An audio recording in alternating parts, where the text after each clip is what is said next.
what is the thing that fuels you to make music independently compared to like trying to get yourself signed off? You know, you don't have any connections. It seems like it could be kind of hard sometimes. So like, what made you be like, okay, this is something I'm gonna pursue past just playing in my basement? Okay, that's a good question. Um, so for me, it's just kind of like music has been such like a big part of my life for like so long now, and like I can't see doing anything else. And but in regards to like, yeah, just keeping it independent, I think it's like we're very much like a do-it-yourself group of people, and like we take pride in being able to say like, oh yeah, we did this. Being an indie band gives you the opportunity to kind of control what you do as an artist. So you can make most of your calls. Like a label, major label isn't telling you, this is what you're doing, this is your brand, etc. We can create our own brand and stick with it. We have the freedom to flow, and being kind of an indie band gives you you can, I mean, not to say major bands aren't down to earth with their fans. Indie bands can be a little bit closer with them because they're still on the verge of growing, but they're still small enough where they can still be in touch with people. Like they're not so up here that they forgot what it's like being down here. It's important, I think, especially if you can make it as an independent band. That's incredibly inspiring. I think not a lot of bands are able to get that break, but I do know, I believe Dirty Honey is still independent and they're kind of kicking ass. I don't know if I can swear on here, but I just did. And I think, I mean, that's awesome if you can remain independent your entire career. Yeah, when you do enough stuff around a lot of people, you develop friends, you develop people who know you, and I think community is the only thing that makes it worth it. Because if you're not sharing it with other people and no one's hearing it, and you're not seeing their reactions, what's the point? I want to be like sold out stadium, like massive artist kind of, but still not like losing that appreciation for the little guy. You know, we were just talking the other day, like if we ever do make it big, we want to have tons of local artists open for us and have like, as we get it big, like make it an avenue for other artists to find that spotlight too. Like one of my favorite stories is Pete Wentz of Fall Out Boy just found like Panic at the Disco when they were still like a small live band, and he was just like, they're gonna be huge. And he just picked him up like and put him on this record label, and they went from nothing to everything. And like that's the coolest thing in the world to me. You know what I mean? To have that the influence to do that for somebody. You know what I mean? So as much as stadiums for my sake, I think it'd be really cool to also be able to help other people in the process. It's who you know. It is luck-based and who you know. It is not how talented you are. It does not matter. It doesn't matter how good you can sing. It doesn't matter how good you can play your instrument. If you don't know someone and if you don't get lucky, you will end up nowhere. These are our long-term goals that we just wrote, and like we're always keeping them in mind every time we practice. So like open for a national tour, get invited to the Grammys, headline a national tour. This is a personal one. Zildjian is the cymbal company I use, so like getting free stuff from them is like the coolest thing ever. Michael wants to own a racehorse and sponsor a NASCAR. That's just a personal thing for him. 1 million streams on anything. Headline Pine Knob, you know, huge things. But then on the walls, we have more, on the side walls, I should say, you know, 700 TikTok followers, 1,000 Facebook followers. We're going to do a tour in 2023, like just stuff that's more tangible now, you know? And if we look over here, I have a cardboard cutout of myself because why not? You know, who else would you want to look at when you're down here for hours practicing than this handsome fella? I'm holding my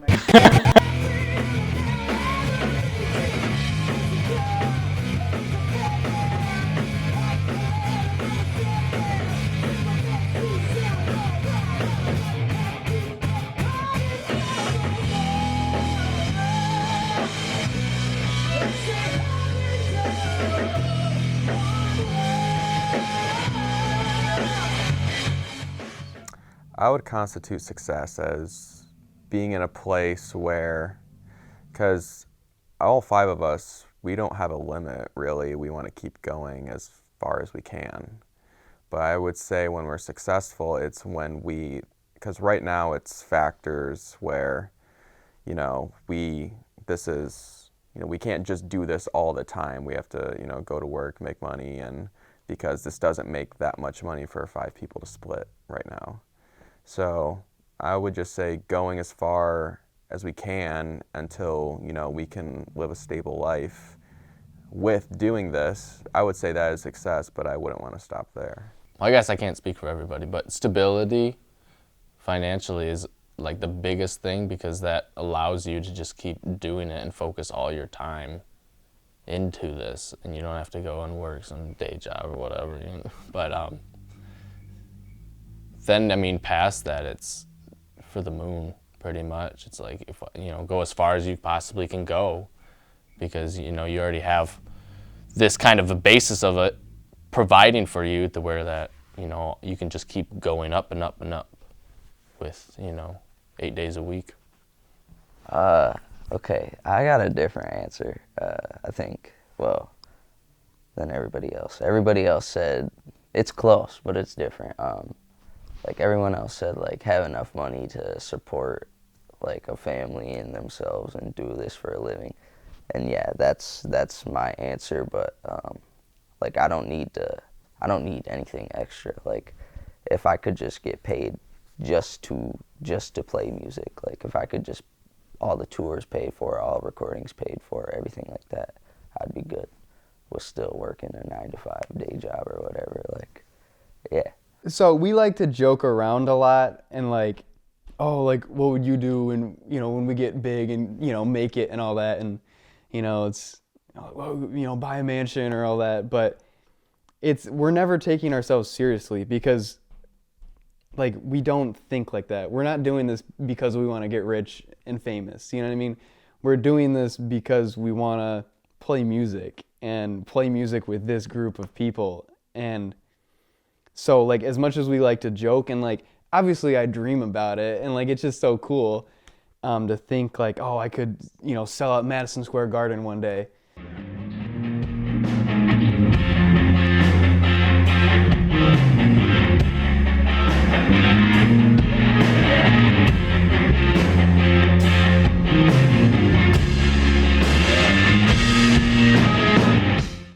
We were like going to like our plan from the beginning was an album, and we were actually like we were planning on releasing one in 2020, but we had no idea what the actual like cost is of really doing an album and doing it right. We've gone through like so many songs. We've had so many different albums where we're like, this is the album, but then like a couple months go by and we think some other things through, write some new songs, and now it's this, and now it's this, and now it's this. And we finally reached some, integration with a sound, kind of. And we're still changing. Change a lot. A lot of our songs are, very, very different than the other ones in some aspects, just like feel wise. And we went into the studio the day after Christmas. We started with just some scratch tracks, which is where I'll sing the vocals, the guys will do the songs. We're just going to run through them. And then we kind of work backwards from there. Lucas and Brock will record over the scratch tracks and make sure their parts are good. And then I go in, or actually before that, then the guitars will go in, make sure they're all good. And then I'll go in and I'll do the vocals. And then after everything's done and comped and all good, we'll go in with some sprinkles or ear candy and little background stuff and harmonies. And then after that, we do the mixes, sit in with Toby when he mixes and make sure they're all good. And then we're good to go. My favorite part is just like looking back and seeing the transformation process of the whole song, because all of these songs we've done, 6 months ago were completely different. Like there were sections that weren't even there, and especially like we add all the sprinkles in the recording process, and you can actually see and hear all the layers that are working together, and like you can't hear that 6 months before, So to be able to hear what it was and then what it has become that's definitely my favorite part of the whole process. On the album, we've been writing it we were writing it before we recorded it for about 2.5 years to 2 years. So you can kind of hear in the songs how we go from like a younger sound to like a little older as like we got used to playing with each other, and how everyone just kind of meshed together and like how our sounds fit. So I'm not saying like the younger sounding songs are bad, but you can kind of tell how we matured as a group and as musicians and how we kind of built ourselves. You don't have to have a recording studio. You can record in your bedroom. As long as you have a decent mic and you know how to mix something a little bit, you can just, there's SoundCloud, you can use DistroKid, and it's not very expensive. You just have to put it out there, record it and put it out there, or even TikTok or social media, even if you don't professionally record it. That's how a lot of musicians are getting out there nowadays, is just recording a funny little video of them singing something that they really like on TikTok, and it blows up, and then people ask you for the studio version, and then they can donate to you, and you can have enough money to have a studio session to record it. Just putting it out there in any form, whether it's through a video or through a not so great recording. I am in the heart of it, but I don't want to be a part of it. I'm sick of waiting for a sign, thinking fast, slowing down the time. I try to find a way to escape, I'm afraid it's already too late. This world's upon a lighter, and I got caught in the crossfire. I'll usually have a melody in my head almost immediately when I hear the music, and I'll kind of just come up with some gibberish or something to the melody, and then sometimes lyrics will come out of that. It's hard to explain. It's just like, oh, in my head, I know that it has to go like this after that, or like it needs to do this. It's already written almost in my head, and I just need to kind of be a vessel and make it on paper. I don't want to sound like snooty at all, but our first single that we released, like everybody told me like they really, really liked it. And that was a song that I sang and wrote lyrics for and obviously drummed on. And I was like, it was doing really well. I mean, nothing massive, obviously, because it was our first single ever. But I was like, dude, now I have to follow that up. Now I got to write something better than that. For me, if sometimes I'll come up with like a guitar riff idea, or Sean will present a guitar riff idea, and then I just like, if I get hooked on like an idea, I have to finish it. So the second I get one and I think, oh, this is really awesome, I will typically go home that night after a band night, or the next day after like recording it on my phone or something. I have like a million recordings of ideas on my phone, but if I really like something, I will just write it that night. Like it just takes me a couple hours to draft a rough draft of a song, or like a fully conceptualized song that can use edits down the line, but like the basic structure is in, the flow of it, dynamics and everything, just instrumentally.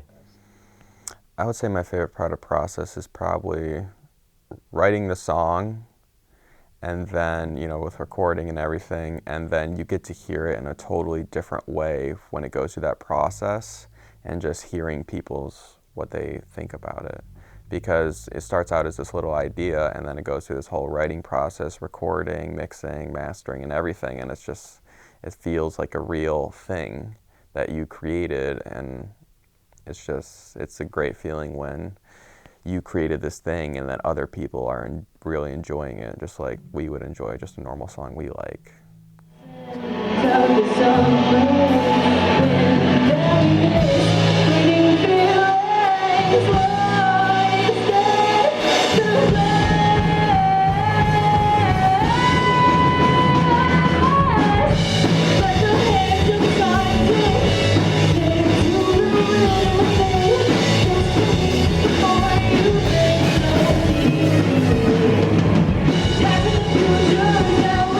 I don't find perfection. Anything that I do, I think the least favorite part is just repeated takes over and over and over again, but I really like recording harmonies and seeing that they worked well together and figuring out like melodies that I want to be in there, and just once the song is done and the finished product is cool. I like the process, but recording over and over and over again and trying to get things perfect is my least favorite part.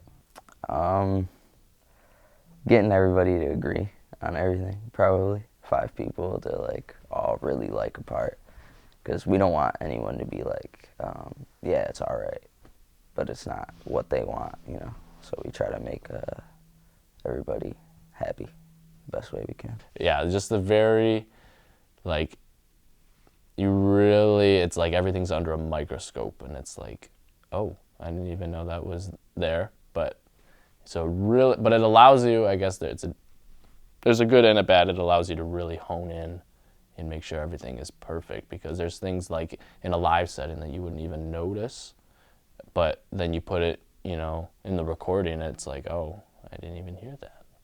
So, but I guess in a way, it's a good and a bad, but It's definitely not all wonderful all the time, but I like honestly can't think of anything that I'm like, like, you know, I got to do this. Or, I mean, I guess it sucks sometimes, you know, carrying all the gear, especially like for running our own sound for a show. We have like all these giant speakers, and that can, but even then, like, I'm with the guys, you know, we have help and we're just having fun while we're doing it. So it's like, it's hard to say that any part of this, even when the guys, like, we're all arguing, like, even then it's like, it's still for a purpose, and it's still gonna make us better, and it's still gonna get us to a point where we can grow as a band. Okay, because I wouldn't say there is ever is a stopping point to music. I feel like everyone has goals and dreams as a musician. I mean, sure, it's a dream to like be able to financially support yourself as a musician, especially as like a touring band, which is pretty difficult. I mean, I have my own goals. I'd love to play some really big festivals, but like, I can't imagine myself playing like Little Caesars or anything, any of the giant, like a baseball field or something. Like, even playing right now, I have like small goals for the band. I'd love to headline at St. Andrews, the Loving Touch. I'd like to play Sad Summerfest or any big festival for that matter. Arts, Beats, and Eats and stuff like that. Just continue. I'm satisfied. I will be satisfied just continuing writing and playing music with these people for the rest of my life, because it's fun and music can keep growing and stuff like that. Perhaps it could be getting to play live venues like he had, or like bigger venues like he had said, or even being picked up by a label.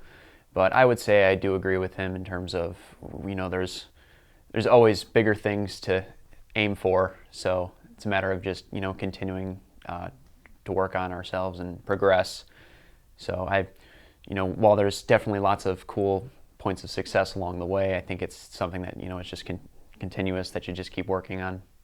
I don't know if there's a peak or not. I guess each time we grow and play is a peak, and there's just another peak ahead, like climbing a mountain. So I guess that's how I see it. That's awesome. Do you have Good any stuff. other Thank you, questions? man.